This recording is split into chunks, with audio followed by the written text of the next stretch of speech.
ഇതാണ് മക്കളെ സാധനം. Vulcan Feu from French Avenue. French Avenue എല്ലാവർക്കും അറിയാലോ. അവരുടെ one of the most hyped fragrance ആണ് വോൾക്കാൻ ഫ്യൂ. അപ്പോൾ നമുക്കിതൊന്ന് പാക്കേജിൽ നിന്ന് പൊട്ടിച്ച് നോക്കിയാലോ.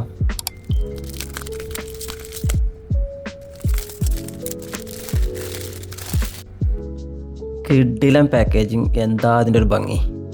അതേപോലത്തെ നല്ല ബ്യൂട്ടിഫുൾ പ്രസൻറ്റേഷൻ്റെ കാര്യത്തിൽ ഫ്രഞ്ച് അവന്യൂ എപ്പോഴും ഒരു പടി മുന്നിൽ തന്നെയാണ്, സമ്മതിക്കാതിരിക്കാൻ വയ്യ. വാവ്, ലുക്ക് അറ്റ് ദ ബോട്ടിൽ, എന്നാ പ്രസൻറ്റേഷനാ.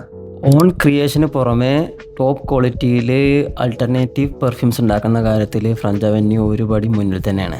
ഈ പെർഫ്യൂമിന് ഇത്ര ഹൈപ്പ് വരാൻ കാരണം ഗോഡ് ഓഫ് ഫയർ എന്ന ഫേമസ് പെർഫ്യൂമിൻ്റെ one of the best alternative ആണെന്നാണ് പറയപ്പെടുന്നത്. ഗോഡ് ഓഫ് ഫയർ ഞാൻ അതുവരെ യൂസ് ചെയ്തിട്ടില്ല, എങ്കിലും നമുക്കിതൊന്ന് നോക്കാം. മാഗ്നറ്റ് ക്യാപ്പ് അല്ല, നോർമൽ ക്യാപ്പ് തന്നെയാണ്, എങ്കിലും നല്ല ക്വാളിറ്റി ഉണ്ട്. ഇനി ആറ്റമൈസർ എങ്ങനെയുണ്ടെന്ന് നോക്കാം. നല്ല സൂപ്പർ ആറ്റമൈസറാണ്, കിടിലൻ ആറ്റമൈസറാണ്. ഓ മാൻ, കിടിലൻ സ്മെല്ല്. നല്ല ഫസ്റ്റ് സ്റ്റിഫ് കിട്ടുന്ന നമുക്ക് നല്ല പഴുത്ത മാങ്ങൻ്റെ സ്മെല്ലാണ്. കൂടെ തന്നെ കുറച്ച് ലെമണ്, ജിഞ്ചർ, കൂടാതെ ജാസ്മിന്, എവിടെയൊക്കെയോ അംബർ, അങ്ങനെ നല്ല കിടിലൻ സ്മെല്ലാണ്. നല്ല പൊളി സാധനം. നമുക്ക് സമ്മറിലൊക്കെ യൂസ് ചെയ്യാൻ പറ്റുന്ന വൺ ഓഫ് ദ ബെസ്റ്റ് പെർഫ്യൂമാണ്. Try it.